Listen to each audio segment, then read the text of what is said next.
Have you ever felt that the market is watching you? You find the perfect setup, buy the perfect stock at the breakout, but soon the stock starts falling, and then once you exit out of being nervous, the stock starts rising up. And that is without you. It surely feels personal, but it's actually a mechanical trap called a shakeout.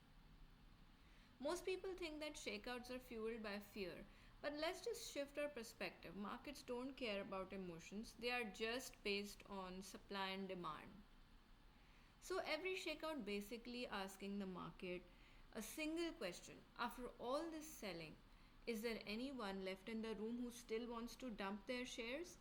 If the answer is no, the price has no choice but to head higher.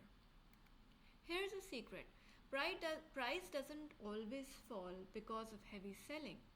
Often it's just a buyer vacuum. When buyers step aside or wait for a better price, even tiny selling pressure can make the chart look like a disaster. The market is simply hunting for liquidity. As the price dips, it hits clusters of stop losses.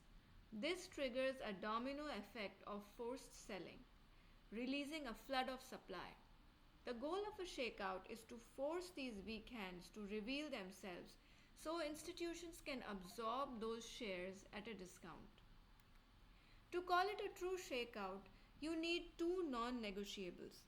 First, people must be forced out of their positions, and second, which is most important, the selling must continue to fail. If the price keeps crashing, it's not a shakeout, it's a breakdown. Strong stocks usually have a safety net called the 10-week moving average. This is an institutional decision zone. It's the first place big players look to step back in and support the trend. Sometimes the market wants to be extra mean. It does a deep test down to the 20-week line. This is the ultimate confidence check designed to scare even the most experienced retail traders. If it holds up here, the setup is still alive. Volume is your lie detector. A quiet dip on low volume is safe. It shows the big players aren't selling.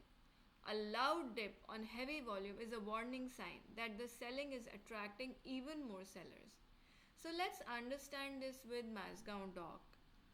Look at this chart. It had a classic breakdown, but then, sorry, not a breakdown, it had a classic breakout after this flat base, and many people entered over here. However, soon after moving slightly up, it went below its 20-week moving average.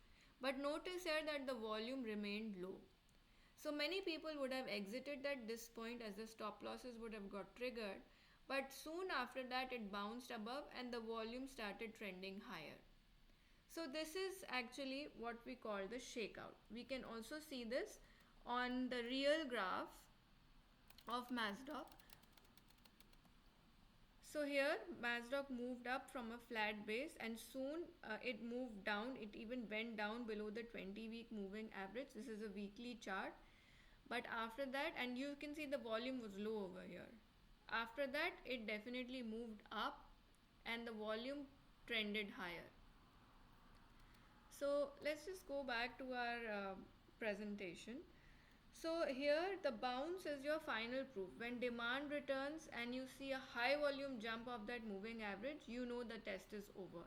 The clog has been cleared and the big money is back in control. So what is the difference between a shakeout versus a breakdown? Here is your line in the sand. If selling fades, it's a shakeout. If it accelerates through your 8% risk boundary, get out. Never ignore the kill switch. 8% is actually very important. It was a boundary given by William O'Neill. Typically, all shakeouts will end before they reach the 8% negative zone.